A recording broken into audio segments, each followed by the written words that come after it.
Bien pueda. Ya.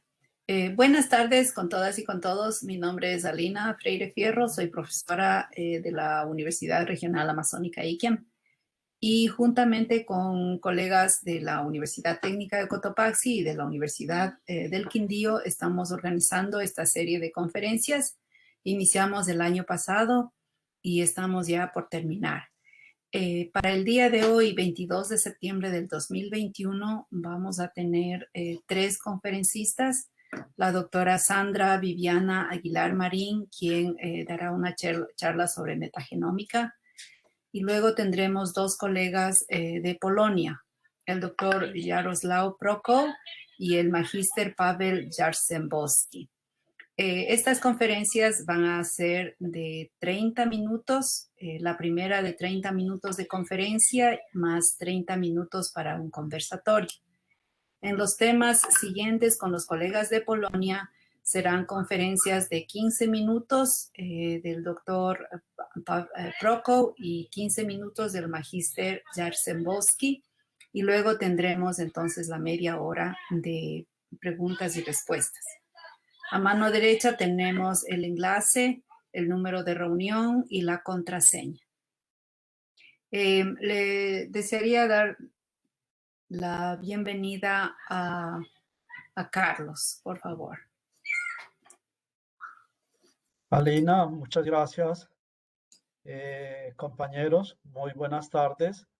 Profesora Sandra, muchas gracias por aceptar nuestra invitación a este seminario, el cual realizamos como una actividad de articulación e integración con la Universidad Técnica del Cotopaxi y la Universidad Regional Amazónica, ambas de Ecuador. Es un placer para nosotros poder compartir los estudios que tú vienes desarrollando y la investigación que en el campo de la genética, en este caso con búfalos, has venido implementando.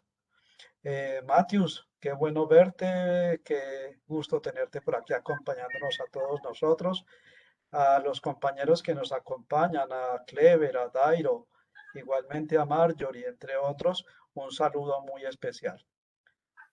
Matthews, tienes la palabra. Gracias, mi estimado Carlos. Muy buenas tardes con todos. Mi estimada Sandra, muchas gracias por aceptar la invitación a este evento internacional que hemos tenido una infinidad de expositores nacionales como internacionales con un alto nivel académico-científico, que cada miércoles nos nutren de nuevos conocimientos, de nuevas experiencias, de todo su trabajo profesional. Bienvenida de parte de la Universidad Técnica de Cotopaxi. Un saludo cordial a todos los asistentes y presentes. Alina. Gracias. Entonces vamos a presentar en este momento, a compartir con todos una pequeña biografía de la doctora Sandra. Vamos a la siguiente. ¿Sí están observando la pantalla? Sí, Alina. Ya, entonces la doctora Sandra Viviana Aguilar Marín es licenciada en Biología y Química, tiene su maestría en Biología Vegetal con énfasis en biotecnología. Es doctora en Ciencias Agrarias con énfasis en Biología Molecular y Metagenómica. Perdón. Es docente y directora del Laboratorio de Biología Molecular y Cultivo de Tejidos Vegetales. Y entre sus temas de investigación son la aplicación de herramientas biotecnológicas y moleculares en el sector agropecuario. Mil disculpas.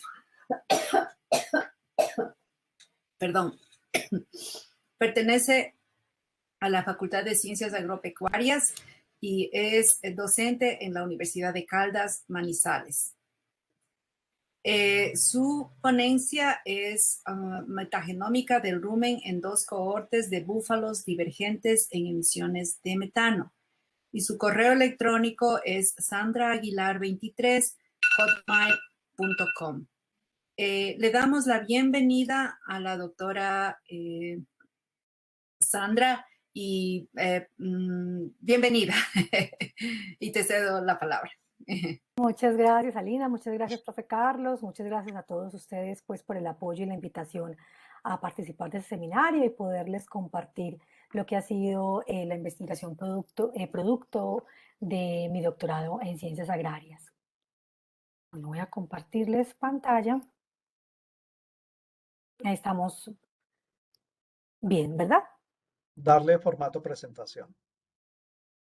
Ya está en formato presentación. Ok.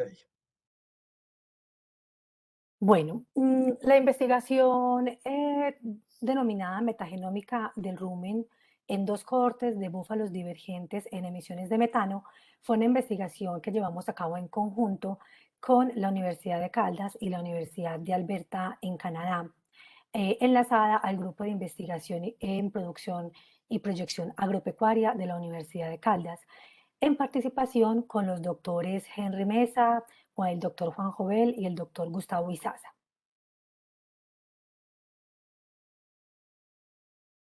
Bueno, según registros del IDEAM, el 26% de las emisiones de metano entérico tienen una participación dentro del sector agropecuario. Dentro de esas emisiones de metano entérico, la fermentación entérica emitida por los rumiantes tiene una participación del 20,7%. Esas acumulaciones de metano entérico con el tiempo pues han repercutido de manera importante junto con las emisiones de CO2 al calentamiento global. A través de la utilización de herramientas de metagenómica, teniendo presente unas altas emisiones de metano entérico y utilizando estrategias genéticas para su mitigación, nos atrevimos a hacer una exploración aprovechando oportunidades desde el microbioma de los rumiantes. Básicamente, el microbioma de los rumiantes está constituido por un pool de microorganismos, entre ellos protozoos, bacterias, bacteriófagos, hongos y también las arqueas metanógenas encargadas propiamente de la metanogénesis. Dentro de la fermentación entérica, la materia orgánica, como proteínas, glúcidos y lípidos, permiten la transformación y la obtención de productos intermedios denominados o conocidos como ácidos grasos volátiles o AGVs, como el caso del ácido propiónico, el ácido butírico, el ácido acético, mediante un proceso denominado acidogénesis, para posteriormente, en la última etapa de la fermentación entérica, ser convertidos en metano y en dióxido de carbono mediante el proceso de la metanogénesis, que es llevado a cabo directamente por las arqueas metanógenas que conforman parte de la microbiota ruminal.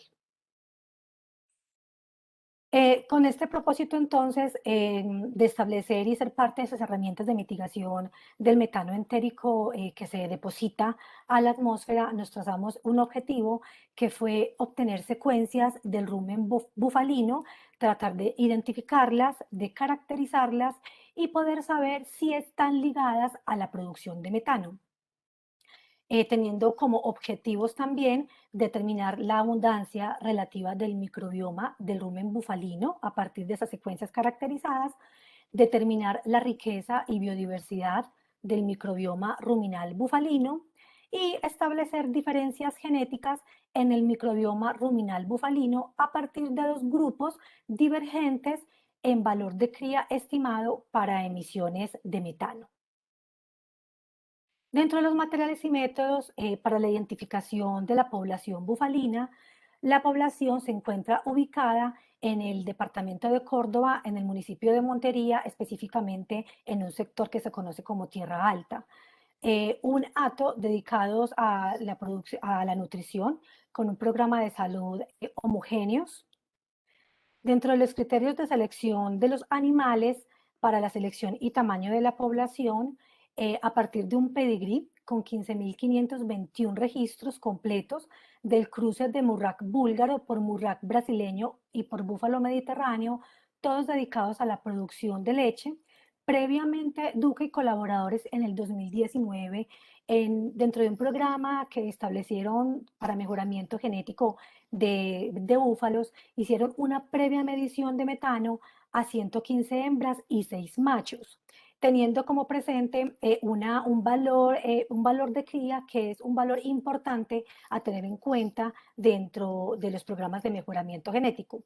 El valor de cría estimado se estima ligado a la producción de ácidos grasos volátiles enlazados a la producción de metano por la pérdida energética que tienen los rumiantes cuando se generan esos ácidos grasos volátiles, producto propio de la fermentación entérica que ellos tienen en el rumen. Una vez tenías estas mediciones de metano, se llevaron a una gráfica de distribución en la que se pudo evidenciar claramente la distribución de esas emisiones de metano, teniendo previamente la identificación de un grupo a la izquierda con los menores valores de cría estimados para esas emisiones de metano y el grupo de la derecha con los más altos valores de cría estimado para las emisiones de metano. Con base a estos valores divergentes, se procedió a elaborar nuestro número muestreal para el trabajo, que fueron tabulados como acá se observa. El primer grupo se constituyó a partir de los animales con esas menores emisiones de metano y conformó el grupo denominado baja, que estuvo constituido por 12 animales que produjeron bajas emisiones de metano. Y el segundo grupo estuvo constituido por animales que tuvieron las mayores emisiones de metano y constituyeron el grupo denominado alta, también con un número de 12 animales. De esta manera, entonces, tenemos un N igual a 24 animales. Bueno, para la preparación de los 24 animales, respecto a la toma de la muestra, se procedió a realizar una sedación con silacina al 10%, posteriormente una inmovilización mandibular en brete mediante nariguera, abrebocas y lazo, y finalmente se introdujo una sonda siliconada de medio calibre de pulgada con una longitud de 3,10 metros desde la boca hasta la región medio ventral del rumen. Una vez obtenida el proceso de introducción de la sonda para la toma de la muestra, que en nuestro caso correspondió a la parte líquida del rumen, llamado líquido ruminal, la extracción de la muestra se realizó de manera manual con el uso de una bomba. La recolección de la muestra se hizo en frascos estériles. Posteriormente, a las muestras se le hizo medición de pH y fueron preservadas de manera individual en tubos Falcon y llevadas a nitrógeno líquido para su posterior uso en el laboratorio. La obtención del ADN genómico para secuenciación se realizó en el Laboratorio de Biología Molecular de la Facultad de Ciencias Agropecuarias de la Universidad de Caldas. El aislamiento del ADN se realizó mediante prelisis por choque térmico utilizando el kit de Power Fecal de Qiagen. La posterior cuantificación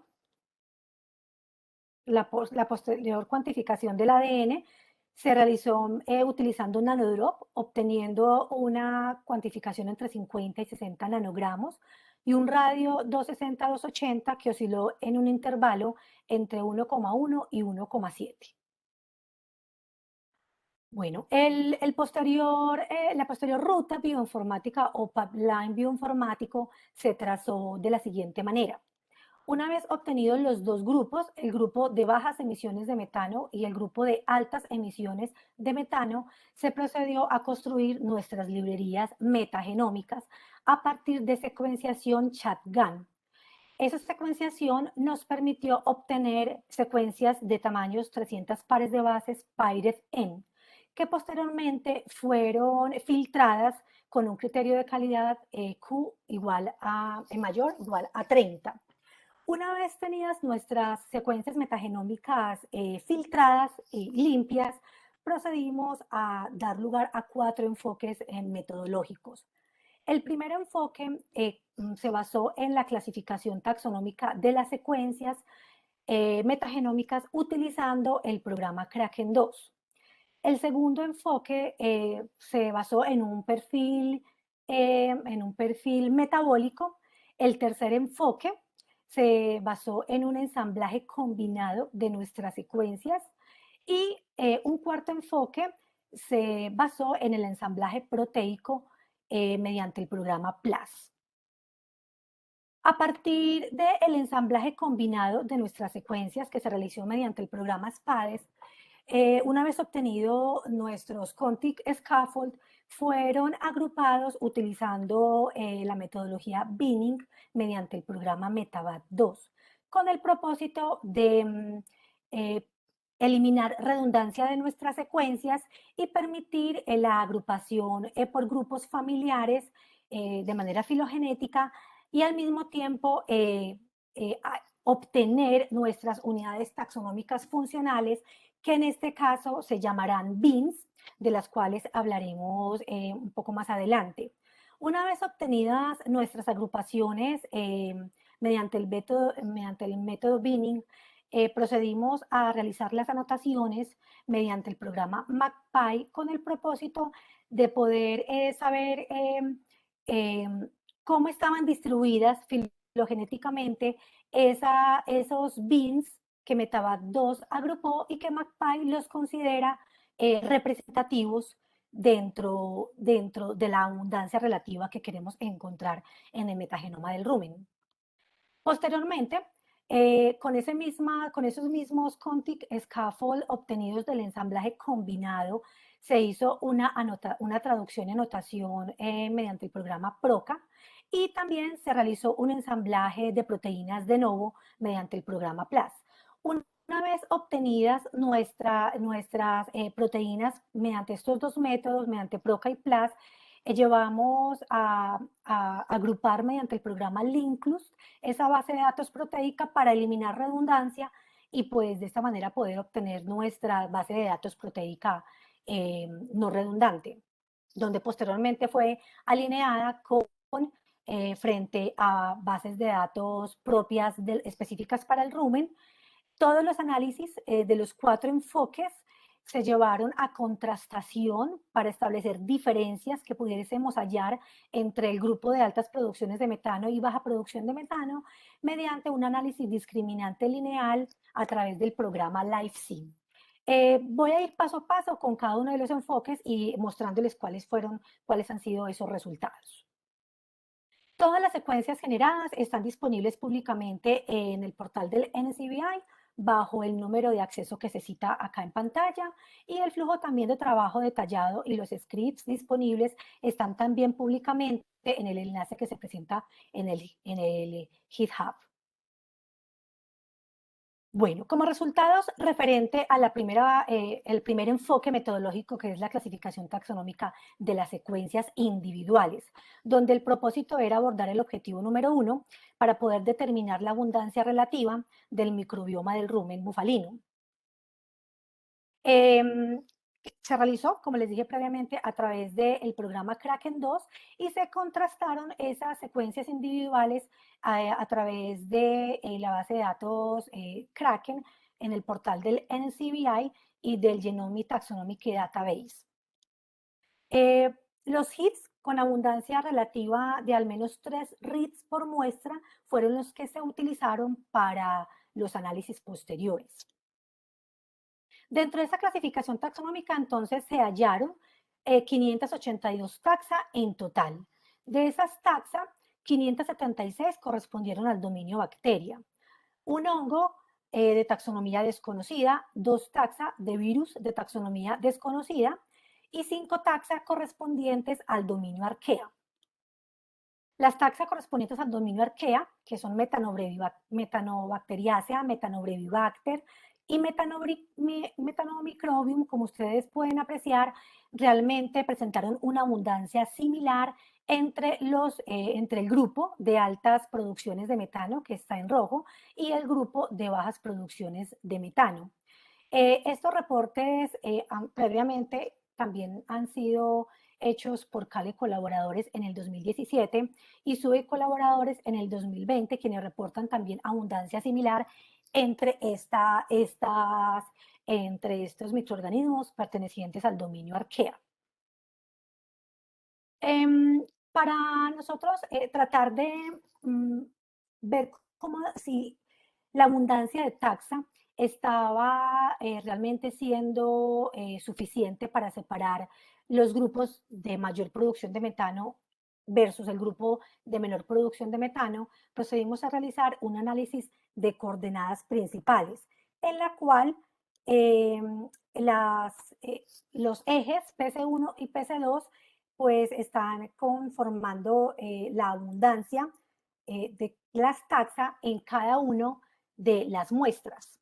En azul podemos ver las muestras que corresponden al grupo alta emisión de metano y en rojo podemos ver las muestras que corresponden al grupo baja emisión de metano, en el cual el análisis Permanova no detecta diferencias estadísticamente significativas entre los grupos y pues hasta el momento la variable sigue siendo inherente a las muestras o a otras variables en este momento no analizadas, y la abundancia relativa de las taxas halladas pues no es suficiente para discriminar la producción de metano en los dos grupos. Posteriormente, a esa clasificación taxonómica de las secuencias para seguir determinando la abundancia relativa a nivel de filum, se pudo determinar que el filum Bacteroidota fue el filum más abundante registrado en el grupo de bajas emisiones de metano. Asimismo, el orden Bacteroidales también fue el mayor registrado en el grupo de bajas emisiones de metano. A nivel de familia, la familia Bacteroidaceae fue la familia más abundante, también registrada en el grupo de bajas emisiones de metano.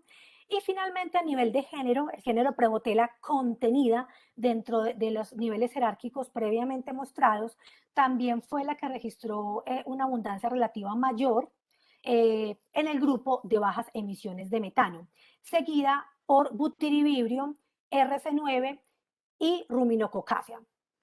Estos reportes también previamente han sido registrados por Cala y colaboradores en el 2017 y por Su y colaboradores en el 2020, quienes también registran una abundancia relativa principalmente dominada por estos grupos, y Su y colaboradores en el 2020 también confirman a Prevotella como la bacteria más abundante presente en el rumen. Como resumen, para este primer enfoque de clasificación taxonómica de las secuencias, tenemos que el microbioma estuvo dominado principalmente por Bacteroidetes y Firmicutes a nivel de filum, en menor abundancia por actinobacterias, proteobacterias y Euriarchaeota. A nivel de orden, familia y género, la prevalencia fue para Prevotella o sus taxas superiores, seguido por Butyribibrium y RC9. Y finalmente, Prevotella fue la taxa con la representación de mayor cantidad en todos los niveles jerárquicos. Posteriormente, procedimos a realizar una agrupación jerárquica de las 100 taxas más abundantes y representadas en este mapa de calor, en el cual en la parte superior tenemos la barra de intensidad que nos permite arrancar con las taxas menos abundantes hasta las taxas más abundantes, la conformación de dos grupos, que ya voy a hablar de ellos, y en la barra inferior pues vamos a tener representada los grupos de trabajo, que es el grupo en amarillo, que constituye a los animales con baja producción de metano, y en rojo los animales con alta producción de metano. El grupo de la izquierda estuvo constituido por 14 muestras. De estas 14 muestras, 64% correspondieron a animales del grupo de bajas emisiones de metano, mientras que el 36% estuvo constituido por animales del grupo de altas emisiones de metano. En este grupo se detectaron con mayor abundancia 23 especies de Prevotella, que estoy resaltando en círculos verdes en la parte derecha de la pantalla, donde tengo amplificado todas las taxas. También hallamos 7 especies de Butyribibrium resaltadas en círculos en óvalos azules, 5 especies de Ruminococcus resaltadas en óvalos rojos, y también hallamos a Selenomonas ruminatium y a Fibrobacter intestinalis. El grupo de la derecha fue un grupo que fue más heterogéneo, estuvo constituido por 10 muestras, principalmente representando al grupo de altas emisiones de metano. Posteriormente realizamos una consolidación de las especies de Prevotella, en la cual, pese a la similaridad que hubo respecto a la abundancia relativa de Prevotella para los dos grupos, para el grupo de altas emisiones de metano y el grupo de bajas emisiones de metano, sí es notorio una persistencia del número de especies de Prevotella en el grupo de bajas emisiones de metano. Esa predominancia de Prevotella previamente también ha sido reportada por varios grupos en el pasado, desde 1996 por Fondevila y de Orti hasta Stewart y colaboradores en el 2019, y el último registro posterior a la publicación de este artículo lo tuvo Sube y colaboradores en diciembre de 2020, quienes reportan también la predominancia de Prevotella, principalmente en el rumen. Posteriormente realizamos un análisis de la abundancia de Prevotella respecto a las otras taxas detectadas y determinadas. En este análisis pudimos encontrar y hallar que 29 especies de Prevotella fueron registradas en el grupo de bajas emisiones de metano, que son las barras en verde. Posteriormente, con esta representación de la abundancia de Prevotella en el grupo de bajas emisiones de metano, decidimos realizar un análisis de esa abundancia relativa en el que las barras rojas representan el grupo de altas emisiones de metano, las barras verdes me representan el grupo de bajas emisiones de metano, y podemos identificar de nuevo un patrón en la que la abundancia de Prevotella sigue siendo visualmente mayor, pese a que no se encuentran diferencias estadísticamente diferenciables entre los dos grupos. Hay un grupo de mucha importancia que es una especie, perdón, que es esta especie que tengo el recuadro azul, donde su p-value corregido estuvo en un valor de 0,07. No ha habido reportes hasta la fecha previos a esta especie y pues amerita una investigación más profunda respecto a ella. Posterior a esta clasificación y análisis taxonómico de las secuencias más abundantes y la discriminación de esa abundancia relativa de Prevotella en nuestro metagenoma del rumen bufalino, procedimos a el siguiente enfoque que se basó en el ensamblaje de secuencias combinadas e identificación de genomas, de metagenomas ensamblados por metagenomas conocidos como identificación MAX. A partir de esas 24 librerías shotgun que fueron preparadas mediante secuenciación shotgun y ensambladas mediante el programa Metaspades, pudimos generar un total de 3,6 millones de contigs, con un N50 de 481 pares de bases y un promedio de 491 pares de bases. Posterior a la obtención de estos contigs scaffold, realizamos el agrupamiento con el programa MetaBat2 con el fin de obtener nuestros genomas ensamblados por metagenomas, que son 78 MAX, que corresponden a 78 genomas bacterianos putativos o 78 unidades taxonómicas funcionales, que en este caso se denominan BINs. Con estos BINs obtenidos como unidades taxonómicas funcionales, procedimos a realizar una anotación con el programa MacPy con el propósito de darle lugar a la respuesta del objetivo número 2, que era hallar la riqueza y biodiversidad de esas secuencias metagenómicas que pudimos obtener del rumen bufalino.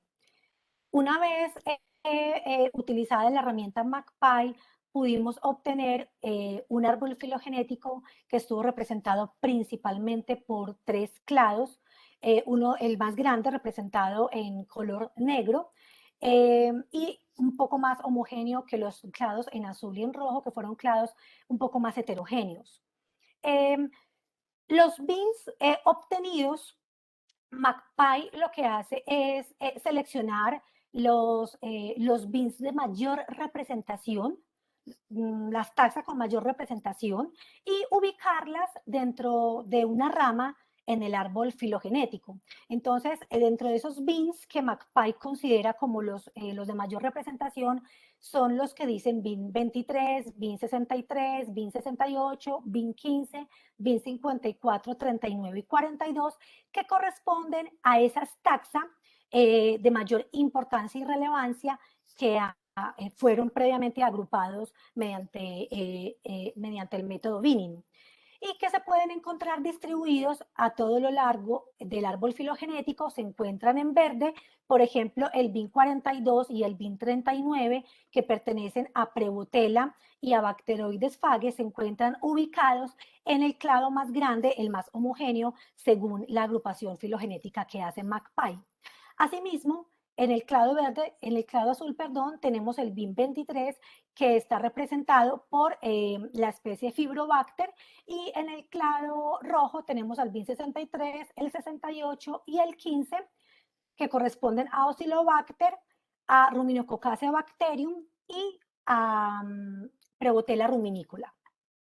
Con el propósito de poder evaluar cuál fue la contribución relativa de cada taxa sugerida como más abundante sobre cada bin determinado por el método Binning, o el método de agrupamiento que hace MetaBat2, llevamos esa representación a este mapa de calor, en el cual en la parte superior tenemos la barra colorimétrica que nos permite observar a la izquierda las menores contribuciones, las taxas con las menores contribuciones relativas, y a la derecha pues las taxas con las mayores contribuciones relativas. En la parte inferior, las barras high en rojo, que me representan el grupo de altas emisiones de metano, y la barra amarilla, que me representa al grupo con bajas emisiones de metano. Esa contribución relativa está llevada a este mapa de calor, que corresponde a estos bins que estaban acá en el árbol filogenético y que están amplificados al lado derecho del mapa de calor para que los pudiésemos observar de mejor manera. Esos bins tuvieron una mayor contribución relativa en el grupo de bajas emisiones de metano. Estas contribuciones relativas han sido reportadas también previamente por grupos desde el 2014 hasta el 2019, quienes reportan a nivel de filo a Bacteroidetes y Firmicutes, a nivel de familia a Bacteroidaceae, Lagnospiraceae y F082, y a nivel de género a Prevotella y a Butyrivibrio, con las mejores contribuciones en el rumen de grupos que también previamente fueron discriminantes en sus trabajos a nivel metagenómico. Como conclusiones parciales, tenemos que el análisis MAX sugirió que Prevotella ruminicola y otras especies del género fueron las más abundantes en el grupo de bajo valor de cría estimado para emisiones de metano. Tenemos que Fibrobacter, Oscillobacter, Ruminococcasia bacterium, Prevotella ruminicola, Bacteroidetes bacterium, Bacteroides fages y Prevotella fueron las taxas con la mayor riqueza y biodiversidad registradas en el grupo de bajas emisiones de metano respecto a su valor de cría estimado. La falta de significancia estadística perceptiblemente en las comparaciones de la media pueden datarse precisamente porque el N igual a 24 de nuestro trabajo puede estar influyendo sobre los valores de P relativamente altos. Respecto a la predicción de proteínas y anotación por alineamiento, que fue nuestro tercer enfoque, inicialmente tuvo dos enfoques.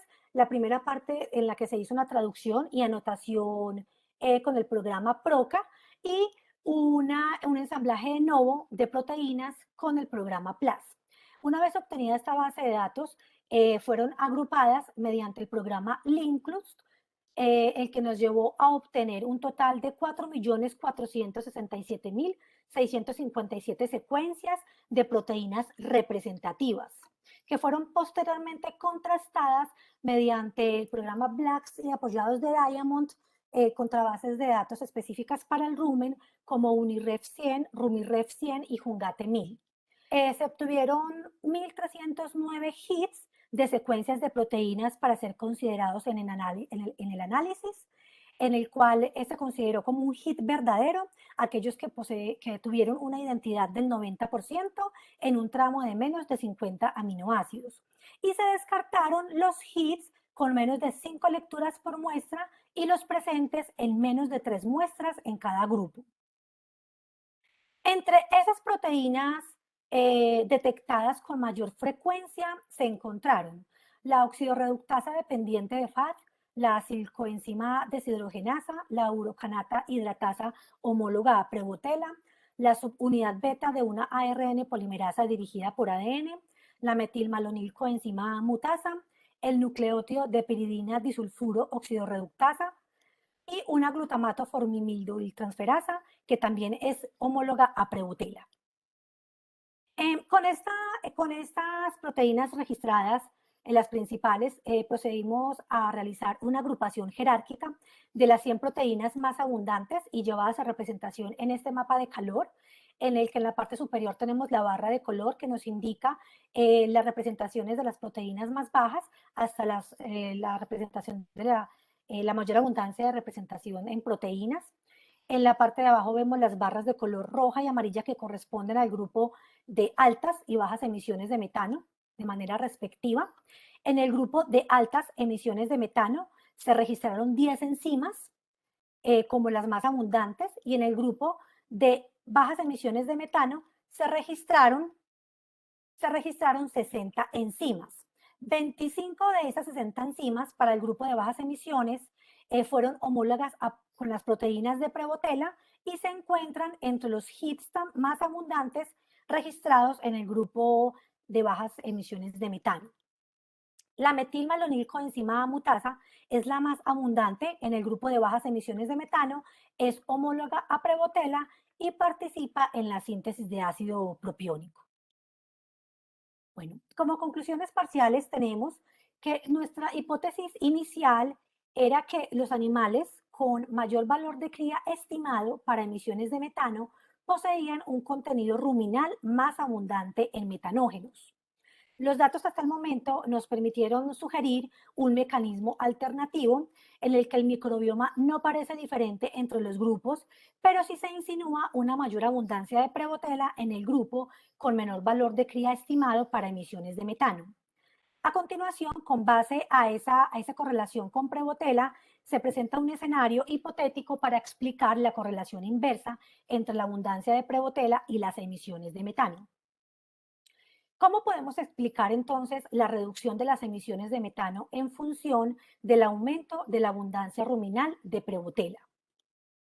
El principio favorecido es que el aumento en la producción del ácido propiónico, que es uno de los ácidos grasos volátiles que se genera en el proceso de la fermentación ruminal, dada por Prevotella, reduce la disponibilidad de hidrógeno para la producción de metano. Como noción 1 tenemos que la metilmalonilcoenzima A mutasa, que fue la enzima de mayor abundancia encontrada en el grupo de bajas emisiones de metano, es homóloga a Prevotella, que también fue la bacteria más abundante registrada en todos los enfoques de análisis de la presente investigación. Asimismo, Prevotella participa en la síntesis de ácido propiónico y esto favorece la reducción en la metanogénesis, o sea, en la producción de metano. Lang y Yang en el 2019 han propuesto el uso de arqueas hidrogenotróficas con el propósito de desviar la producción de metano a través de la utilización del hidrógeno disponible que se presenta en las actividades de la fermentación entérica. Asimismo, los hidrógenos disponibles que se generan a partir de la digestión entérica en el rumen genera una competencia entre los metanógenos, específicamente las arqueas metanógenas, específicamente las hidrogenotróficas, con los grupos que son productores de hidrógeno y fibrolíticos, como el caso de Prevotella. Entonces, se generan nichos ecológicos que perfectamente pueden estar siendo ganados por especies más fibrolíticas y con capacidades de fermentación ruminal más altas, como en el caso de Prevotella. Asimismo, también, por otra parte, no solamente por competencia de nichos ecológicos, sino que por la capacidad de utilizar múltiples polisacáridos para la fermentación ruminal, en el caso típico de Prevotella, eso favorece la síntesis del propionato y no favorece la síntesis del metano. Previamente esto ha sido registrado por grupos como Su et al en el 2020 y Aguilar et al en el 2020, quienes también reportan no solamente a Prevotella, sino a Selenomonas ruminatium, como es también nuestro caso, con como registros de taxa más abundantes en el rumen bufalino, en el caso nuestro, pues, para el grupo de bajas emisiones de metano, y para estos otros investigadores también en grupos en los que, donde han separado sus animales con propósitos de estudiar, por ejemplo, la producción, las altas producciones de leche y la capacidad proteica de esas leches. Bueno, como tercera noción tenemos que esos productos intermedios generados como el ácido propiónico, que preferiblemente me permite sintetizar Prevotella, son oportunos precisamente porque permiten una ganancia energética de los animales, puesto que se generan menos pérdidas porque hay menos producción de metano. Asimismo, esto favorece la fijación en el microbioma de este tipo de relaciones huésped-hospedero, donde estas especies tienen mayores capacidades de hidrólisis de los productos vegetativos que hacen parte de la fermentación, como las celulosas, las pectinas y otras fibras que están contenidas en la alimentación vegetal de estos rumiantes. Como cuarto principio, como cuarta noción, tenemos que la porción del rumen está dividida en dos fases, una fase sólida y una fase líquida. La fase sólida ha registrado una predominancia en grupos como Ruminococcacea y Fibrobacter, y la fase líquida ha registrado principalmente abundancia de la familia Prevotellacea, como es el caso nuestro. Nuestra toma de muestras se basó en la porción líquida del rumen. Como quinta noción tenemos que las anotaciones realizadas por McPie y llevados a la constitución del árbol filogenético nos permitieron una mayor abundancia de especies como Fibrobacter, Oscillobacter, la familia Ruminococcacea, género Prevotella y Bacteroidetes en el grupo con menor valor de cría estimado para emisiones de metano. Esto sugiere pues microbiomas con mayores capacidades de fermentación. Como sexta noción, tenemos que Prevotella ruminicula ha sido la mejor especie estudiada del género y previamente fue en 1997 caracterizada como Bacteroidetes ruminicula, y en 1966 Bacteroidetes ruminicula se determinó como que era una especie reductora del acrilato, y eso permitía producir propionato y desviar esa síntesis de metano para la producción de propionato. También se ha registrado la inhibición de la metanogénesis, por ejemplo, por el uso del hidrato de cloral. Esto pues claramente nos permite ver que el hidrógeno metabólico que se dispone en el rumen puede desviarse en la fermentación ruminal para la producción de ese ácido propiónico u otros ácidos grasos volátiles, o para la producción de metano. Entonces, con base a estos hallazgos, se propone una mayor abundancia de Prevotella en el rumen de los animales con menor valor de cría estimado para emisiones de metano, lo cual influye negativamente en la producción de metano. Las especies de Prevotella más abundantes superarían a los metanógenos para la utilización del hidrógeno, lo cual desviaría la producción de metano para generar producción de propionato. Como validación experimental, para poder validar nuestras hipótesis planteadas, se propone pues hacer la medición del contenido de propionato en animales con alta o baja abundancia de Prevotella, asimismo las emisiones de metano en cada uno de los grupos. Finalmente, si se demuestra esta relación y que esto es cierto, la transferencia de la microbiota a partir del líquido ruminal, monitoreándose la colonización y las emisiones de metano desde el grupo de bajas emisiones al grupo de altas emisiones de metano, podría ser oportuna aprovechando y valiendo las nociones de competencia que genera Prevotella y otras especies también con altas capacidades fibrolíticas por esos nichos ecológicos específicos. Tendríamos la ventaja de transferencia de otros microorganismos como Fibrobacter, que también tiene altas capacidades fibrolíticas en el rumen. Las características del microbioma ruminal serían nuevos criterios de selección para los programas de mejoramiento genético. Y finalmente, pues no se descarta el papel de los factores genéticos del hospedero en la producción de metano. Como conclusiones finales, tenemos que McPie detectó 7 taxa como las de mayor riqueza y biodiversidad, con abundancia similar entre los grupos alto y bajo valor de cría estimado para emisiones de metano. La variabilidad dentro de los grupos de bacterias conduce a una mayor variación y a valores de P relativamente altos.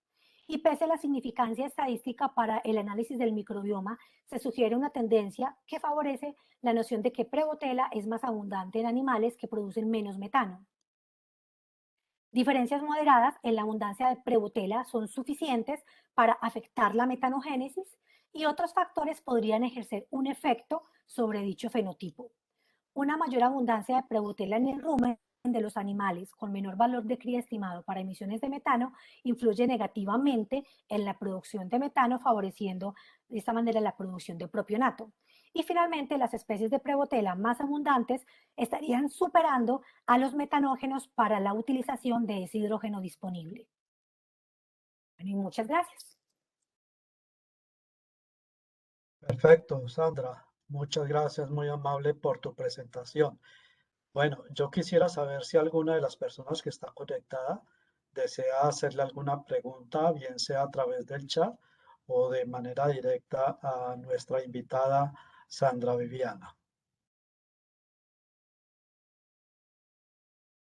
Mientras ellos se comunican con nosotros, bueno, Sandra, yo quedé, no sé, gratamente sorprendido con esta temática, la cual desconocía completamente. Sandra, según esto en Búfalos ya se sabe que hay, digamos, dos grupos, los que producen menor emisión de metano y los que producen un poco más. Y tú partes de ese principio, ¿cierto? Sí, señor. Bueno, o sea que, y eso hacia dónde apuntan las aplicaciones, Sandra, es decir, estamos hablando como de búfalos más ecológicos unos que otros. Sí, profe Carlos, esa es una muy buena pregunta. Lo que sucede es que previamente se han tratado de incluir herramientas para tratar de mitigar la producción de metano por parte de los rumiantes. Pues que no solamente son búfalos, sino que también tenemos pues bovinos, tenemos cabras, ovejas, ¿cierto? Pequeños rumiantes, todas ellas producen metano. Dentro del sector agropecuario somos una cantidad de, un buen porcentaje de producción de metano entérico, porque no somos los únicos que producimos metano, ¿cierto? La industria produce metano y muchas otras partes en la naturaleza producen metano. Pero esas estrategias que se han utilizado previamente han sido estrategias desde el punto de vista, por ejemplo, manipulación de dietas, ¿sí? Y con el tiempo, pues los microorganismos se adaptan a esas dietas, o sea que se pierde la eficacia de que una dieta pueda mitigar la producción de metano de un rumiante, ¿cierto? Ese es uno. Otras manipulaciones han tratado, por ejemplo, de manipular y de suprimir la microbiota del rumen. Entonces han tratado de suprimir las arqueas o de suprimir, por ejemplo, los protozoos, que hacen parte también importante en la primera etapa de la fermentación entérica. Pero resulta que ellos tienen una actividad que realmente es como una cascada bioquímica en donde todos los procesos y cada uno de los microorganismos que hacen parte del microbioma tienen una función y un rol específico en el rumen. Y pues cuando hay una supresión de cualquier actor de estos, pues finalmente va a repercutir en la ganancia de biomasa en los productos transformados, que son pues importantes también para la alimentación mundial. En el caso específico, como los ácidos grasos volátiles, que los que son la fuente nutricional que nos proporciona la leche, ¿cierto? Entonces, este tipo de manipulaciones y de estrategias no han sido realmente muy acertadas a largo plazo porque se terminan afectando otras variables de producción importantes, no solamente en búfalos, sino también en bovinos, por ejemplo. Entonces, en el caso nuestro, pues previamente se han encontrado que existe una relación totalmente directa entre el hospedero y la microbiota. Hay una relación genética estrecha.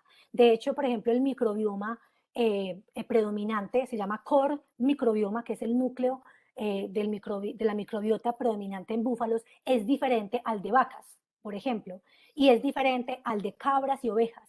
O sea, ellas tienen finalmente generan una coevolución y una adaptación dependiendo también pues, de los factores propios de la genética del animal. ¿Sí? Entonces, en el caso nuestro, encontrar, por ejemplo, en nosotros nos quedamos sorprendidos porque nosotros estábamos apuntándole a arqueas metanogénicas. Son las que realmente se encargan de la metanogénesis, pero se encargan y es la última etapa de la digestión entérica de los rumiantes. Pero previa a ellas están otros microorganismos que desencadenan la materia prima para que ellas puedan generar la metanogénesis, y está, por ejemplo, Prevotella. Entonces nos llevamos una gran sorpresa, pues porque nuestros datos soportados, nosotros publicamos en noviembre, en diciembre salió otra publicación también, que es la de Subo y colaboradores, quienes también hallaron a Prevotella superabundante en un estudio que para ellos estaba ligado a un análisis de la microbiota, donde querían ver cómo se correlacionaba las altas producciones de la calidad de leche. Era en función de la producción, porque también hacía parte de un programa de mejoramiento genético. También encontraron la ligación de Prevotella. Y es muy lógico, profe, porque cuando se produce mucho metano, se pierde el animal pierde mucho valor energético. Entonces la producción se reduce, que son sus derivados, o sea, por ejemplo, la leche. Cuando aparecen estos microorganismos como Prevotella, son microorganismos que hacen que el animal sea más eficiente en la degradación de las fibras vegetales, a pesar de que son animales muy rústicos. Los búfalos comen prácticamente cualquier cosa, o sea, no son tan selectivos como pasa por ejemplo, con el ganado vacuno, donde las vacas sí tienen que darle cierto tipo de pastos porque no son capaces de ser eficientes en la conversión de esa materia fibrosa. Los búfalos sí lo hacen. Y de hecho, esta característica, pues para nosotros y para grupos previos, está siempre como asociada con la presencia en abundancia de Prevotella. Entonces, nuestra propuesta es que si nosotros pudiésemos transferir el líquido ruminal, nosotros desarrollamos una metodología para obtener ese líquido ruminal que no fue fácil, no está reportada realmente en ninguna parte, y pues realmente es como hacer una endoscopia a un búfalo, fue supremamente complejo, pero ya está estandarizada. Es realmente hacer lo mismo y tratar de simplemente de transferir un microbioma rico en Prevotella y poder a largo plazo verificar cómo se comportan esos microbiomas, y los microbiomas permanecen en el tiempo, porque se ha demostrado por previos estudios que Prevotella tiene capacidad competitiva de colonizar por nichos ecológicos, ¿sí? Porque con las metanógenas. Entonces, si eso es así y podemos verificar eso, pues estaríamos generando que se pueda establecer, no que se reduzca la producción de metano, porque pues no va a ser posible, porque hace parte de la digestión entérica de los rumiantes, pero sí bajar la mitigación en la producción de metano y tratar de mitigar ese impacto que tienen los rumiantes en la atmósfera con la deposición del metano a través de su digestión. Pero pues obviamente son nuestras hipótesis, y pues por eso al final se ponen los ensayos que queremos hacer en un futuro próximo y un seguimiento para poder saber qué tan efectiva puede ser esta metodología, más de manera experimental, ¿cierto? Para después uno sí poder decir y llevar esto a gran escala o qué. Y pues si es así, puede ser una metodología que podría ser transferible pues, a todos los rumiantes. Pues muy interesante, Sandra. Creo que vamos a tener que hablar mucho más de este tema porque me has dejado muy motivado. Como a nosotros Claro nos que sí. gustan tanto las plantas, Sandra, una pregunta final. Sí, ¿Hay señor. plantas que puedan estimular la presencia de esa Prevotella o de ayudar a disminuir el metano? No, ¿cómo te parece, profe, que hay estudios previos donde se ha valorado, por ejemplo, si la alimentación tiene incidencia en la variación de la microbiota? Y realmente no. O sea, realmente la ligación del microbioma es, es ligado a la genética del animal, más que a la alimentación.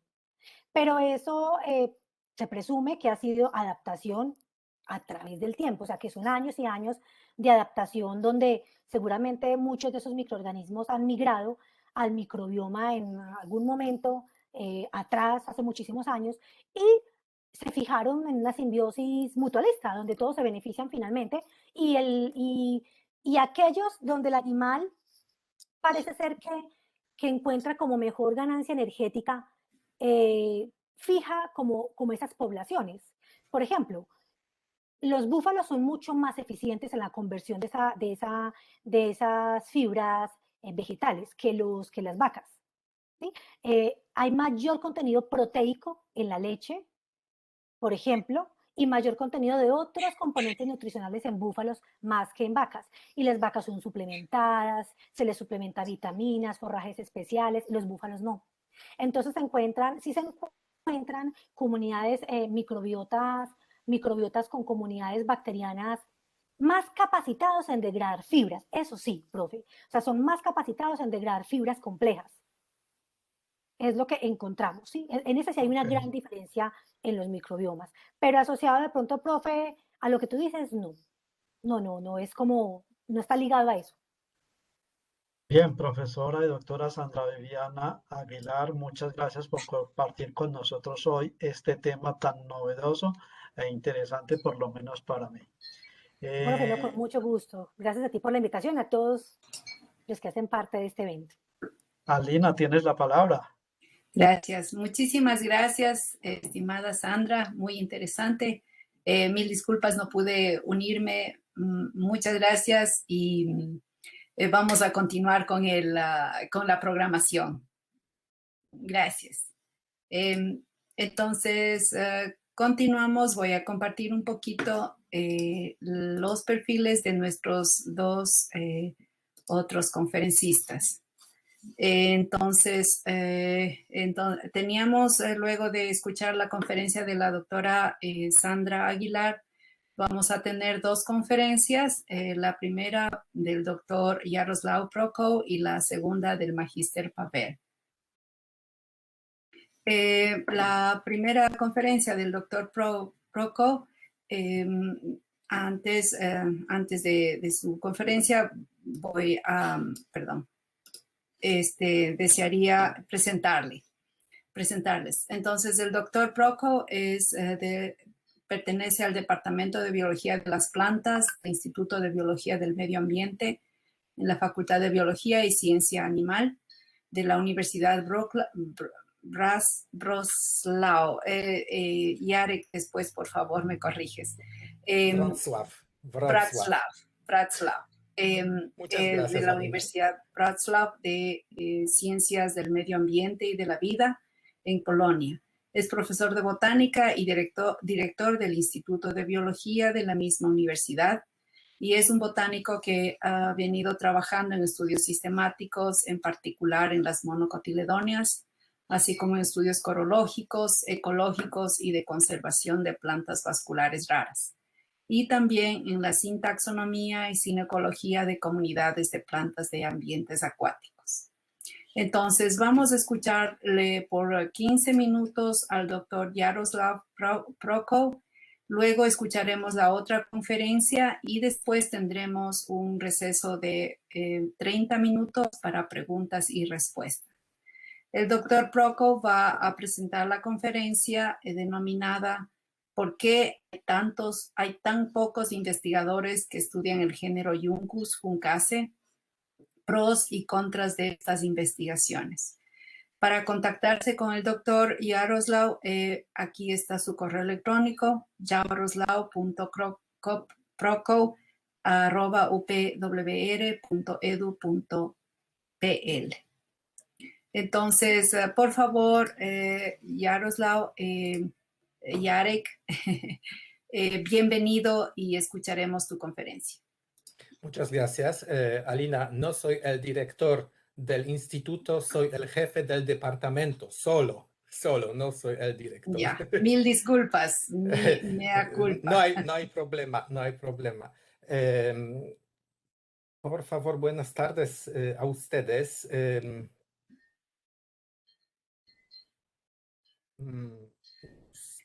Profesor, ok.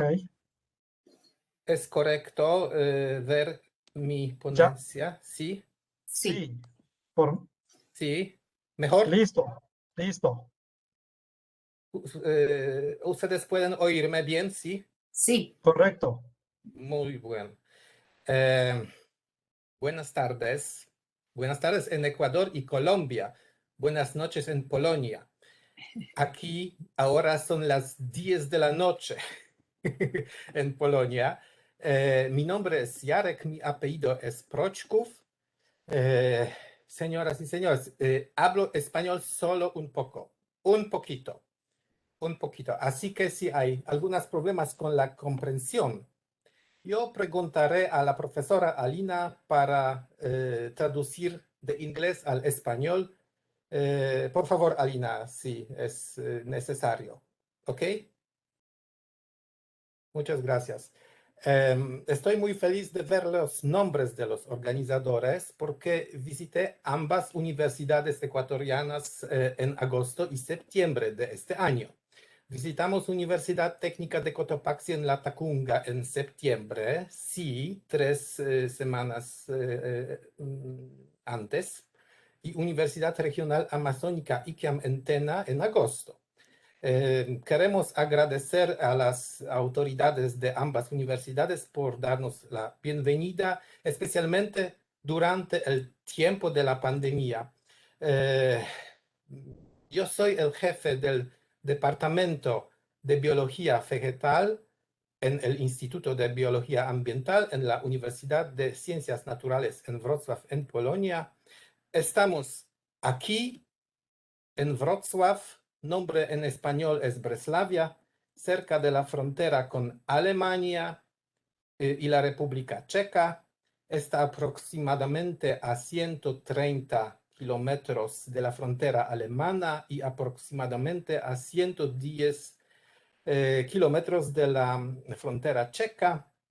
Estamos más cerca de Praga y Berlín que de nuestra ciudad capital, Varsovia, en polaco, Warszawa, en inglés, Warsaw. Estamos a unos 290 kilómetros de Praga y unos 360 kilómetros de Warszawa, 320 kilómetros de Berlín. El título de mi ponencia es ¿por qué hay tan pocos investigadores que estudian el género Juncus? Pros y contras de estas investigaciones. Probablemente Juncus en español, sí, con pronunciación español. Será una breve introducción de unos 15 minutos a lo que mi estudiante de doctorado, Paweł Jarzębowski, dirá más adelante sobre las agallas en los juncos. Paweł no habla español, por lo que presentará su parte del ponencia en inglés y luego, si hay problemas, le pediremos ayuda a la profesora Alina por traducir. Por favor, Alina, si necesitamos ayuda, sí. Muchas gracias, Alina, de antemano. Yo soy botánico y realizo diversas investigaciones. Y las palabras clave relacionadas con mis investigaciones se presentan en esta diapositiva, en este lugar: biodiversidad vegetal, nomenclatura botánica, tipificaciones, taxonomía vegetal, Juncace, Juncus, etnobotánica, plantas medicinales, corología, especies invasivas, protección de especies de flora, protegidos en peligro de extinción y raros. Solo recuerdo a ustedes que corología forma parte de la biogeografía. Se ocupa de estudiar el área de distribución de los organismos y de la determinación de una serie de corotipos comunes a muchos de ellos. Por ejemplo, el corotipo neotropical en el continente americano. Pero comencemos a responder gradualmente, a la pregunta de mi ponencia. ¿Por qué hay tan pocos investigadores que estudian el género Juncus? Las flores de juncos no son hermosas. Son un poco como flores de gramíneas, discretas, normalmente sin un bonito color, más bien verde o marrón. Pero si los miramos con aumento, con lupa, con microscopio estereoscópico, podemos ver que son muy bonitos también, ¿sí? Pues las flores de los juncos no son tan bonitas como las flores de las orquídeas, y esto explica, entre otras cosas, esto explica por qué hay muchos investigadores que estudian muchas especies de orquídeas y solo hay pocos investigadores que estudian unos pocos especies de juncos. También hay una diferencia en el número de especies estudiadas. Tenemos unas 330 especies de juncos y 30 a 40 mil orquídeas. Mucha diferencia, de las cuales unas 4.500 son solo en Ecuador, pero no sé cuántas ocurren en Colombia, que es más grande de Ecuador. Probablemente mucho más orquídeas, especies de orquídeas son en Colombia. No sé. ¿Por qué juncos son muy difíciles para estudiarlos? No son muy difíciles, son fáciles para estudiar. Porque tenemos una monografía de toda la familia Juncaceae, cuyo editor es mi colega de Praga, en la República Checa, Jan Kirchner. Esta monografía es del año 2002. Está disponible de forma gratuita en Internet, en el sitio web de la editorial australiana. Todo el género Juncus se describe en detalle en 2 volúmenes, es decir, dividido en 2 subgéneros. Todos juncos son en dos estos libros. Con este conocimiento, he estado investigando este género durante 25 años. Estas investigaciones suelen ser tediosas porque a veces hay que leer etiquetas de herbario como esta. Esta es escrita en alemán, en escritura gótica y también roída por insectos. Por ejemplo, esta etiqueta proviene del herbario del Río de Janeiro.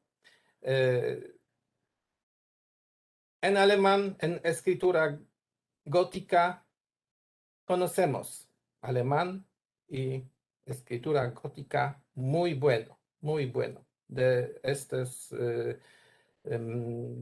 investigaciones antes. Sin embargo, teniendo este conocimiento, tras analizar nuestro herbario de Wrocław, que tuvo una historia turbulenta, porque pasó de mano en mano de Alemania a Polonia, pudimos descubrir tesoros en forma de numerosos tipos descriptivos que hasta el momento no se conocían de este herbario. Tenemos publicación, cuántos tipos de nombres de las plantas, no sé, es correcto en español, tipos de nombres de las plantas, ¿sí? Type specimens in English.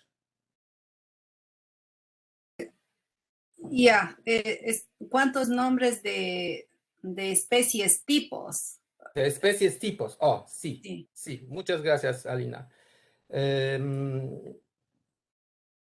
se pueden almacenar en viejos herbarios menos conocidos con historias turbulentas. En un estudio de casos de Juncus revela su importancia a la investigación de la taxonomía y la biodiversidad. Tenemos este trabajo de año 2020. Con este conocimiento, a veces, ustedes pueden hacer o lograr cosas imposibles. Después de mi artículo en el año 2008, titulado ¿Qué es Juncus bulbosus, subespecie Kochi? Y si existe realmente una revisión taxonómica de subespecies de junco bulboso, se revisó siguiente edición de la flora de las Islas Británicas, indicando que una especie de junco debería ser considerada una subespecie de otra especie de junco. Tales cambios en las claves por la determinación de las plantas no son nada fáciles, pienso que no son nada fáciles porque de esta manera los británicos han empobrecido su flora en una especie. ¿Sí?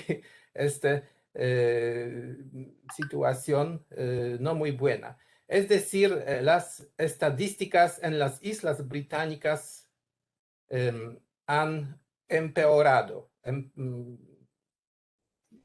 No muchas especies hay en Islas Británicas. Con este conocimiento también podemos describir una nueva especie para la ciencia de área de ustedes, de América Central, de Honduras. Sí, está posible porque no hay muchos investigadores de este grupo. El trabajo apareció el año pasado en la revista Phytotaxa, publicada en Nueva Zelanda. También se pueden escribir o preparar tesis doctorales interesantes sobre los juncos. Aquí están los títulos, 2 títulos. Ambos tesis doctorales están preparando actualmente. Revisión taxonómica del complejo Juncus oxycarpus fontanesi del noreste de África y la península arábiga. Y segundo, factores que influyen en la formación de agallas en representantes del género Juncus. Ustedes escucharán más sobre este último tema hoy, justo después de mi ponencia. Paweł se lo contará, describirá todo en detalle. Aquí también quería mostrar las subespecies de Juncus fontanesi que están investigando de mi estudiante de doctorado. Estos estudios son difíciles porque la mayoría de los taxones se encuentra en el noreste de África, de donde hay solo pocos ejemplares en los herbarios. Y las expediciones botánicas no van ahí, especialmente a las regiones fronterizas con Eritrea, con la que Etiopía está en guerra. No es posible ir ahí en este momento. Muchos años no es posible. He ahí un ejemplo de una antigua muestra de herbario que tenemos a nuestra disposición, originario de Tanzania, de las montañas Usambara, del año 1893, de nuestro herbario en Wrocław, con una anotación en alemán, Königliche Botanische Garten zu Breslau, lo que significa Real Jardín Botánico en Wrocław. Breslau es el nombre alemán de nuestra ciudad, es decir, es muestra del periodo en que el emperador alemán gobernaba aquí en esos días, ¿sí? Muy viejos materiales.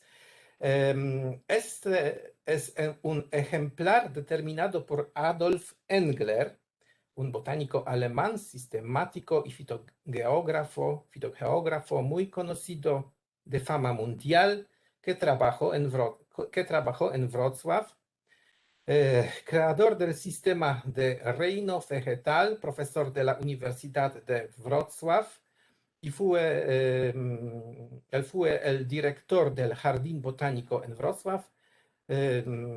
Este jardín es el segundo jardín más antiguo de Polonia, establecido en el año 1811.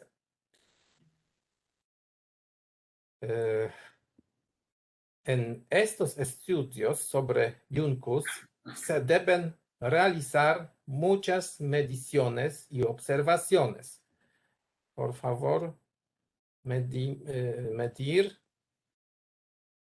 sobre de la investigación realizada, mi estudiante de doctorado redescubrió una de las especies de juncos que, como resultó, era erróneamente sinonimizado más temprano con otra especie.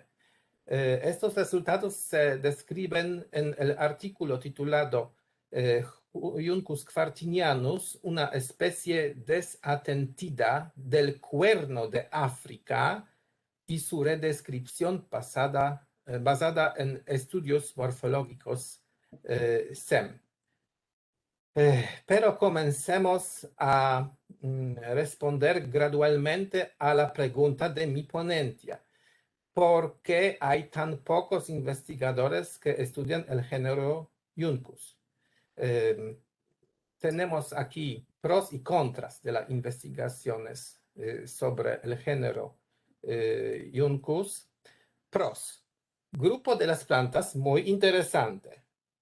Yo confirmo.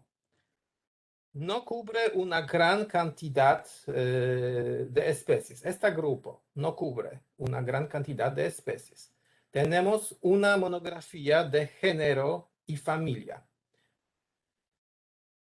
Muy interesante que muy pocos investigadores estudian este grupo. Se pueden hacer tantos descubrimientos interesantes sin la competencia indebida de otros investigadores, ¿sí? Contras. Para examinarlos, debe tomarlos muestras del herbario, porque los estambres y las cápsulas no son visibles en las fotos de las plantas del herbario. Es decir, las investigaciones sobre colecciones virtuales de herbario no son suficientes por determinar especies de este grupo del género Juncus. Pero muy pocos investigadores estudian este grupo. Es otra contra, porque pocas citaciones de otros investigadores, porque hay pocos investigadores que lo conozcan y pueden citar su trabajo. Este es un gran problema. Si, Disculpa, Yarek, disculpa, el we are tiempo. running. Yes, please. Okay, this is my last slide. Okay. Probablemente no encontraremos una cura para el cáncer aquí en este grupo, pero aún no se sabe, ya que se han iniciado varios estudios sobre la composición química de los juncos. Quizás algo resulte más tarde, no sabemos ahora. Uno tiene que responder a las preguntas. ¿Quiero descubrir algo nuevo, interesante, o quiero que me citen mientras investigaciones de otro grupo de plantas que está siendo estudiado por todo un grupo de otros investigadores? ¿Qué es mejor? ¿Primo o segundo? Y pregunta final, ¿queremos o no queremos estudiar este grupo? No sé cuál es la respuesta a esta pregunta. Probablemente ustedes conocen. Yo no sé. Muchas gracias por su atención. Muchísimas gracias, Yarek. vamos a dar paso a la presentación del perfil de Pavel, por favor. ¿Sí está en la pantalla? ¿Sí pueden ver, por favor? Do you hear me? Ya se está activando. Can you see the screen? Can you see my screen? I start screening my screen. Oh, okay. If I could introduce you to the group, please. If you could, I am trying to share the screen. Just Okay. 1 minute, please.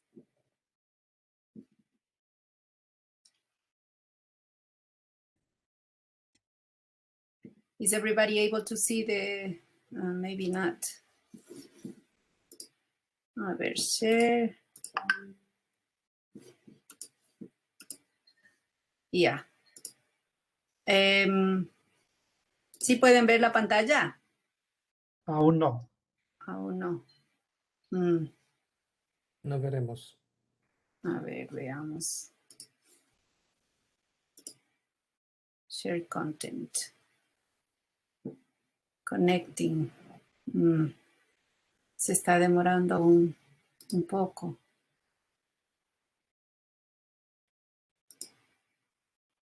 Ya va a empezar. Ya. Muy bien. Ya. Entonces, Pavel, I'll make the introduction in Spanish if it's okay. Ya. Entonces, continuando con la presentación, al momento vamos a escucharle al magíster Pavel Jarzembowski, quien también pertenece al Departamento de Biología de las Plantas del Instituto de Biología del Medio Ambiente en la Universidad de Breslau, en Polonia. Tiene su maestría de Ciencias en Biología en el campo de la entomología y sus estudios de PhD los está realizando, como mencionó hace un rato Jarek, bajo su tutoría.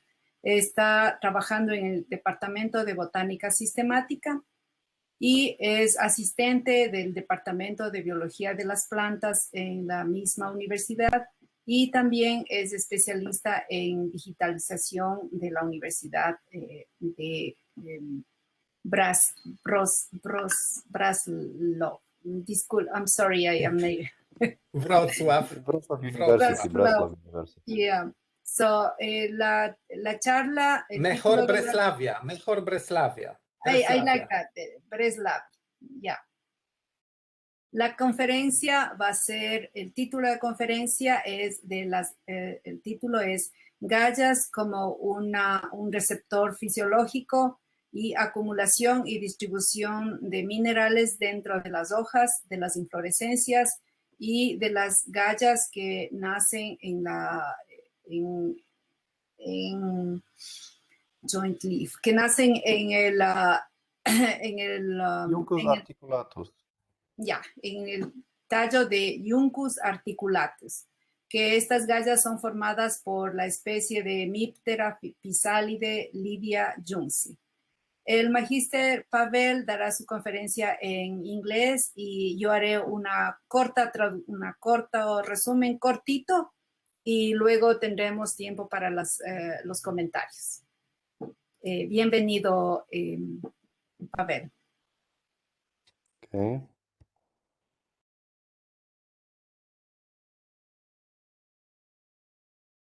Okay, can you see my screen? Okay. Yeah. Yes. Good morning or good evening in Poland.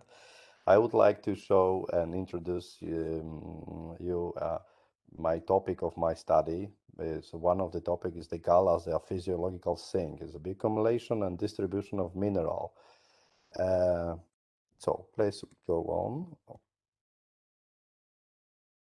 Okay, first report about galls we have from 18th century from Linnaeus Systema Naturae, and also from the previous information from, for example, Bauhin and many others. So there is a sample of witch's broom or gall. There is some different between the name. We called it gall right now. We have a Juncus stem with the structure resembling a broom. So this broom is a gall, is caused by Liviayunci infection. From this infection of Liviayunci that we see on this slide, the many botanists describe new species, wrongly, of course. For example, Juncus viviparus from Rieland from 1785.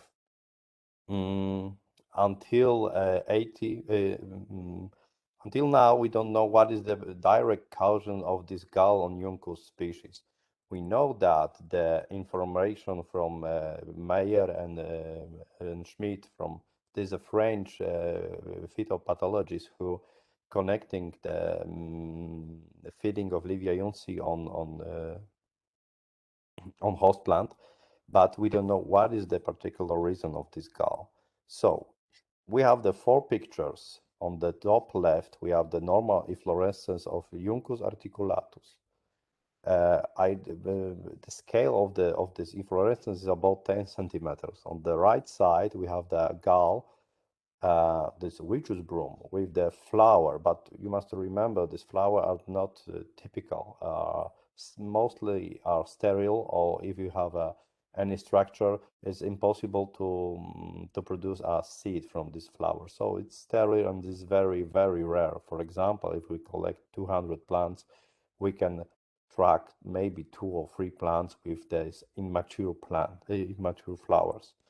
On the top, on the bottom left, and we have the very big gall, about 12 centimeters. On the right at the bottom, we also have a gall with the very tiny flower, but it's a sterile flower. So the main Liviayunci is a parasite living inside this gall. On the top, we have the adult. This is a male. The size of this insect is about 2, maybe 3 millimeters. The larva, it can be a little bit bigger than the adult. And what is the life cycle of this Liviayunci? During my studies, my PhD study, I make a in greenhouse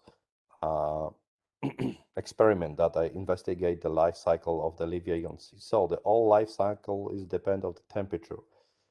The most moderate is about 48-52 days from egg to adult. Then, in normal condition, in Polish condition, we have the 2 generation of these insects.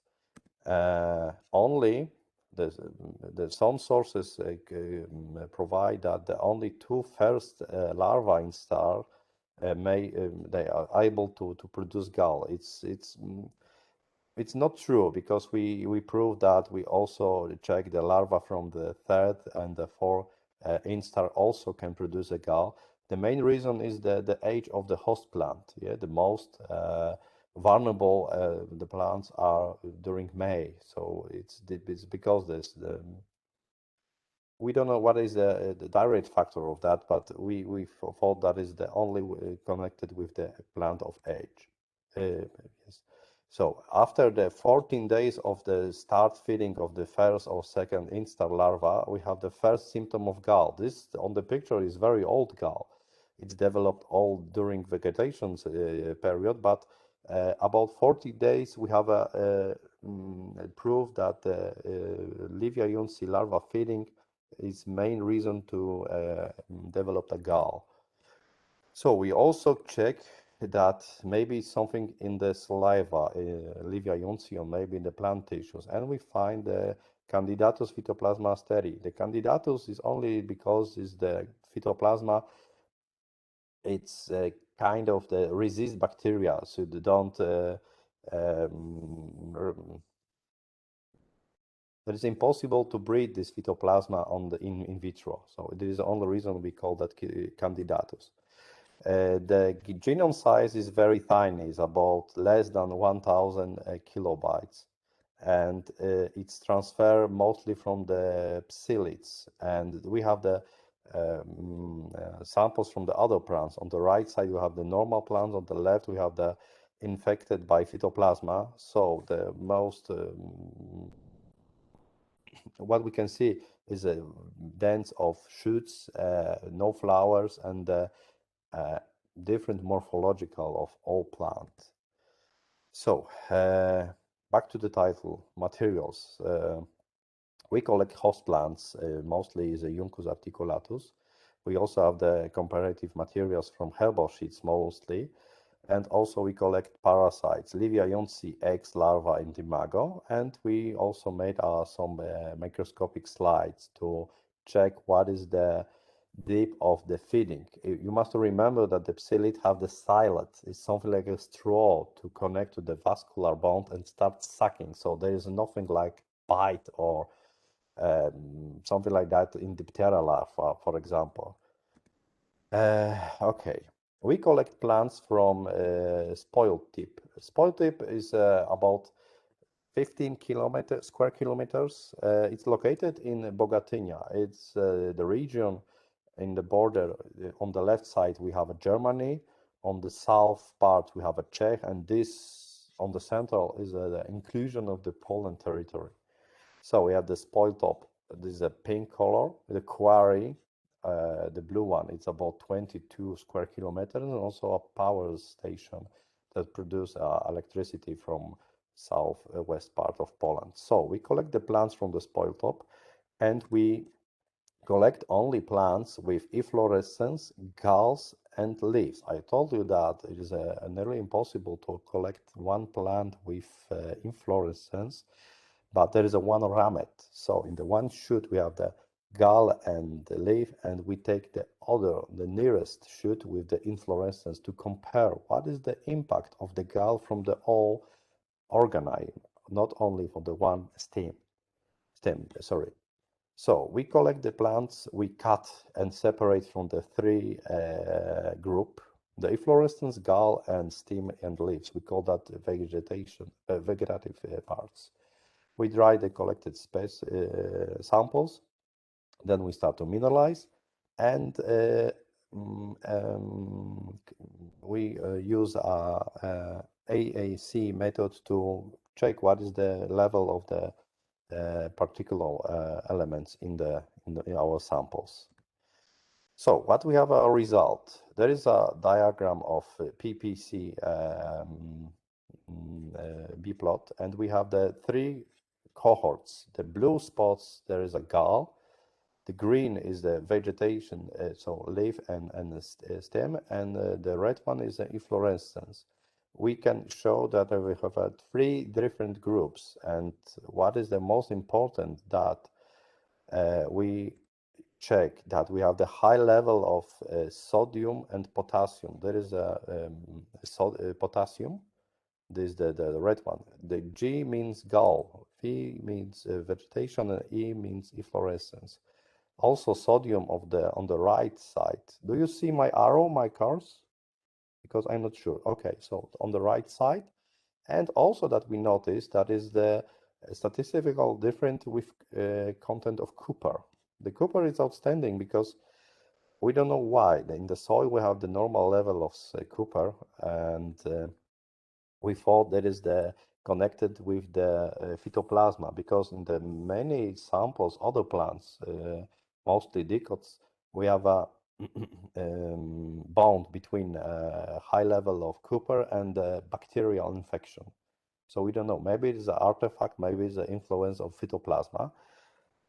And what we can show with this data, the higher content of in the gall, sodium, potassium, and copper, it's mostly the two of minerals, the potassium and the sodium, changing the osmotic pressure. So it's working like a vacuum, that the suck of all of the water and also the phloem sap from the other parts of plant and gathering into the gall. You must remember that the larva and adult using a stylet to feeding. So the best concentration is the vascular bond. We also check on the microscope slides that we have the higher number of vascular bonds inside the gall leaves or compared to the normal leaf in Juncus.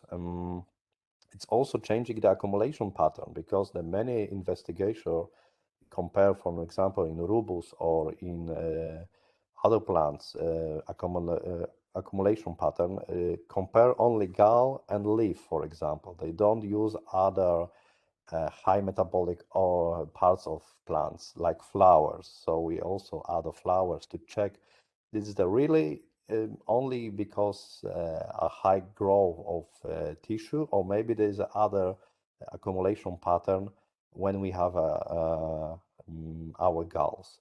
And also the zombie plants. I noticed that we don't have any flower when the plant is infected by Livia lignancy. There is only a tiny sterile plant, impossible to produce a seeds. So this infection change a plant and change the all the sources of the plant to produce only a gall without producing generative organs. So we also prepare a paper to publish, and we are waiting to maybe 2 or 3 days, and we have a score from we are ready to publish a paper for our investigation. So thank you for your attention. This is a very short presentation, but I have only 15 minutes, so I think okay, it's enough time, 14 minutes. So I think everything is clear. If you have any question, please let me know, but only in English, of course, or maybe you can use Alina to translate. Sure. Thank you very much, Pavel. Muchísimas gracias a Pavel. Yo fui escribiendo más o menos las ideas que Pavel iba indicando en el chat. Por favor, Jarek, ¿me ayudas si es que, please check it if I didn't write it incorrectly, or maybe Pavel also, if I... Oh, okay. I think it's, yeah, it's okay. It's okay. I also forget to tell you about the, we have the 2 generation in Poland, but we have the greenhouse condition. The generation of Livia Junci, we have 4. It is impossible to get more, because even if we have the climate control, like in phytotron, greenhouse or phytotron, I don't know the proper name in English, that the host plant need a winter diapausa, so it stop to it start to die. Yeah, we must to stop the experiment, because we only can collect data only from the 9 months. After that, the host plant died, even in the greenhouse condition. Yo no soy seguro esto. Psilids absorben la saliva. Sí, no. There is stated... They absorb the... today... how to say? Spanish. In Spanish is chupar, but I don't know if you can say that in... They suck the phloem, right? Yes, there's a phloem sucker. Okay, so it is correct. Yes. Yeah, and we also want to collect the zoen flap, but it's, I don't know, it's impossible if we have a so tiny plant. I checked there is the one methodology that we can cut the stylets from the Livia Junci, but when I want to do that, they start to jump and stop feeding. So it's impossible to collect the zoen flap to investigate. So neat. So what I was not too clear is this what was it? Phytoplasm. Yes. That's a microorganism in the saliva of the larvae of the psyllid. Not only. We spot that there is a phytoplasma in adult insects. We cannot separate head and, because there is a tiny insects, and we have to make sure that is the enough content to make a PCR reaction analyze. So we check that is a phytoplasma in larva, in adult, and also in plants. In plants, they stay in phloem tube. In insects, mostly in saliva, but some investigations show is also in hemolympha and in the digestive system. I don't know is good information, but in other parts and also the higher contents all is of course in saliva, but we don't check that because we don't have a lot of.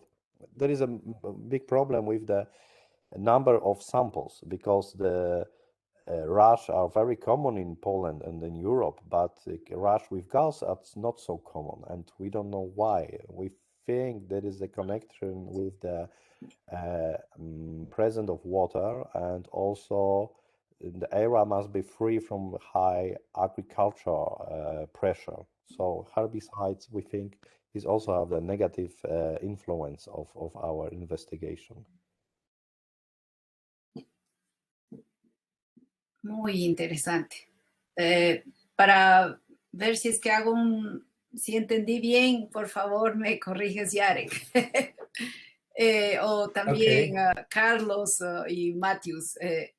La idea es que hay estos fitoplasma que son microorganismos que inducen a la planta a no producir flores ni frutos, sino solo a producir floema para que le alimente al insecto que está formando la galla.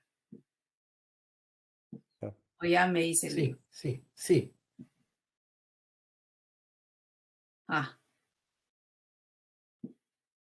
So this is a kind of manifestation of extended phenotype, like Dawkins wrote. Mm-hmm. Yeah.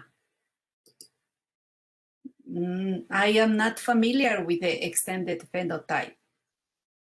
It's one of theory.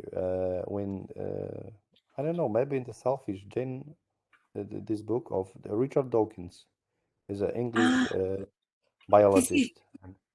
Yeah, and I think it's in a Selfish Gene, but I'm not sure. Yeah, it must be this book.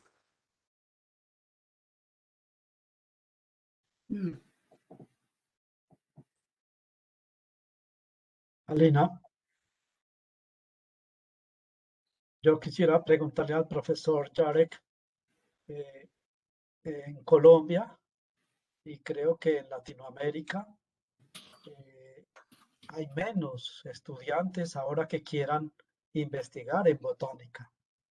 ¿Lo mismo ocurre en su país, en su región, en su continente? Pienso que en América, América necesita muy grande nombre de botánicos porque la flora es grande con especies, ¿sí? En Polonia tenemos solo 3.000 especies. En Ecuador solo orquídeas son 4.500 especies. Pero si no hay botánicas, no es posible investigar estas plantas. Pienso que no mucho botánicas es no muy bueno por botánica de cada país. Profesor, ¿cómo motivar a los estudiantes para que estudien botánica? ¿Cómo? Estudios son muy interesantes. En Polonia no hay problema porque tenemos situaciones similares. Después estudios no hay trabajo. Pero si es posible inventar las plantas en el campo, estudiantes pueden tener, no sé,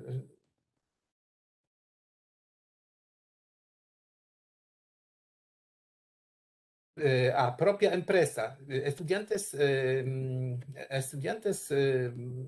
pueden tener propia empresa por el dinero por el dinero de inventarizaciones. ¿Sí? ¿Es en español correcto? En Polonia tenemos posibilidades porque estamos en Unia Europea. Necesitamos hacer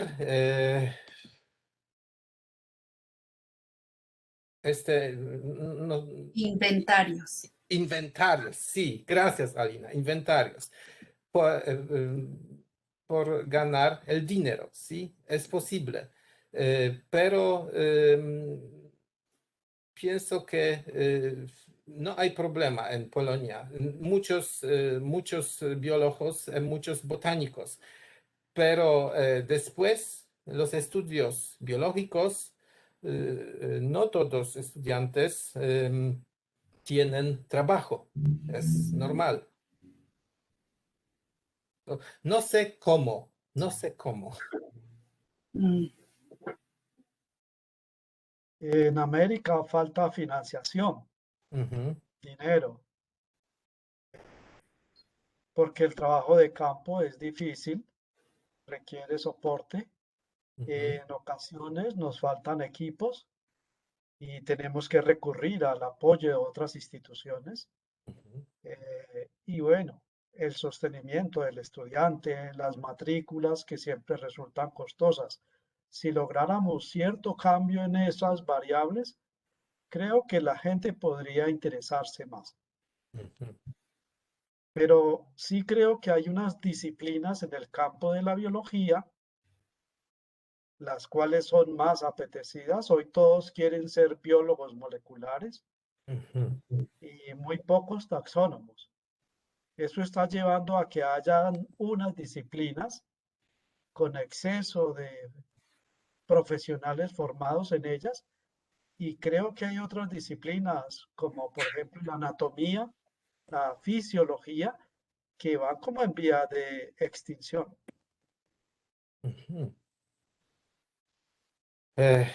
Si las regulaciones obligarán a realizar un inventario, los inventarios, necesitamos mucho más biólogos, botánicos, taxónomos. Es conectando de política de país, ¿sí? En Unión Europea necesitamos mucho biólogos y especialmente botánicos del campo por inventarios. Inventarios están obligatorios. Cada 10 años necesitamos nuevos inventarios en diferentes partes de Polonia. En polaco gmina, en cada comunidad, cada 10 años necesitamos nuevo inventario por comprar cambios. Es necesario de regulaciones que obligarán a realizar estos inventarios.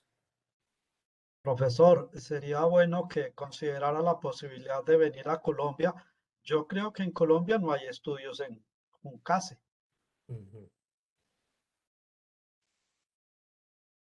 Diferentes situaciones en diferentes países, sí.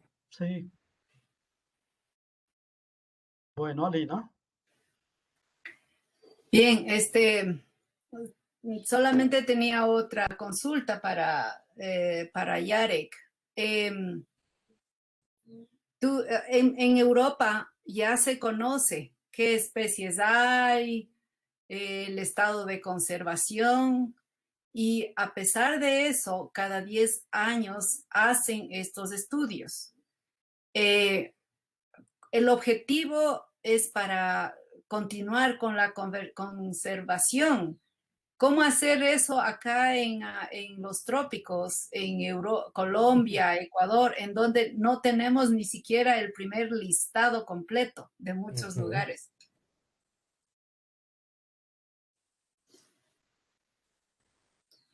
Es difícil, sí, pero porque después, primero inventario, tenemos una lista y ponemos comparar después 10 años que cambia, ¿sí?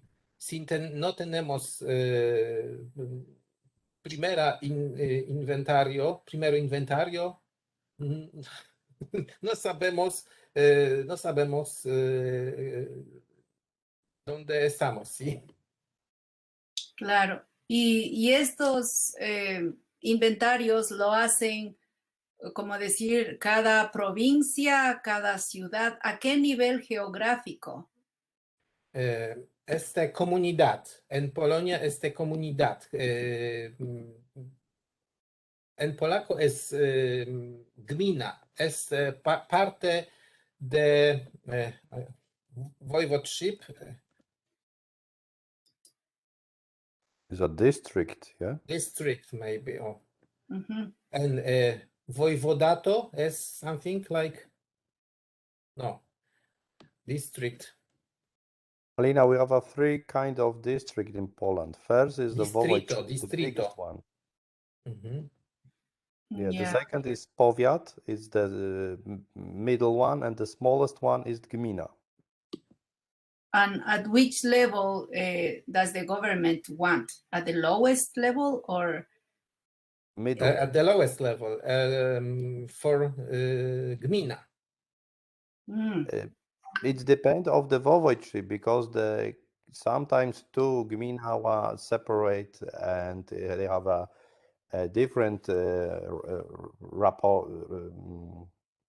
final report, and sometimes there is a merge. Yeah, for example, if there's two gmina with the similar morphology, yeah, there is a one. Yeah, but most cases is on the gmina level. Okay. So, ¿cuándo iniciaron con esta línea base? How long ago did the government decide that this inventory needs to be done? They were done many years ago, but it was repeated when we started to be as a member of European Union. Ah, la Unión Europea. Es como requisito de la Unión Europea. Ya. Porque hay catálogos acá a nivel de país. Hay el catálogo de Colombia, catálogo de Ecuador, que son realizados principalmente al menos en Colombia, hay muchos autores colombianos. Pero no sé si es la mayoría colombianos o la mayoría son extranjeros. En Colombia, la mayoría de autores del catálogo de plantas del Ecuador son extranjeros. Entonces, para poder tener un catálogo a nivel local, se necesitan taxónomos locales. Entonces, sí, como tú dices, tendría que ser una política pública del país o de la región. No sé cómo es, Carlos, en Colombia. No tenemos una política, o si la hay, realmente depende de cada localidad, de cada institución, en la medida en que tenga recursos que trabaje en esos campos. Pero falta mucho apoyo para poderlo lograr de manera más amplia, precisa y detallada. Sí. Bueno, hay mucho por hacer. Hay mucho por hacer. Bueno, son las 3:58. Desearíamos agradecer mucho al profesor Jarek, al colega Pavel por sus presentaciones muy interesantes. Si serían tan amables de escribir en el chat sus direcciones de correo electrónico. So we would like to thank very much to Pavel and to Jarek for your presentations. They are very interesting. And if you please, if you could write down your emails in the chat so people could contact you in case they would like to meet with you. Bueno, eso es todo. Muchísimas gracias. Hemos cumplido con una sesión más de estas presentaciones y contaremos entonces con dos nuevas conferencias de aquí en 15 días. Nuevamente me presento y luego le cedo la palabra a los colegas que estamos del grupo coorganizador. Mi nombre es Alina Freire, profesora de la Universidad Regional Amazónica ICAM. Matthews. Muchas gracias, Alina. Muchas gracias a los ponentes, a los profesores. Muchas gracias Exposición. también. Estimado Carlos, igual. A todos los presentes, agradecerles por su presencia de parte de la Universidad Técnica de Cotopaxi, hacerles una extensiva felicitación por su trabajo presentado, por sus investigaciones. Cada día aprendemos cosas nuevas e innovadoras de diferentes temas, de diferentes aspectos. De mi parte no me queda más de felicitarles y bueno, nos veremos en una próxima presentación de aquí en 15 días. Muchas gracias. Muchas gracias. Perdón por hacer mi presentación más larga. No hay problema. No problem. Congratulations for your excellent presentation. Okay, thank you so much. Muchas gracias. Gracias. Carlos. Jarek, Powell, mil gracias por compartir con nosotros su conocimiento. Matthews, Alina, compañeros, una feliz tarde y noche. Y para todos los que nos han acompañado hoy, un saludo muy especial desde la Universidad del Quindío en Colombia. Feliz noche para todos. Muy bien. Feliz Muchas noche. gracias. Muchas gracias. Chao. Adiós. Muchas gracias. Bye, Chao. bye. Thank Bye, you. bye.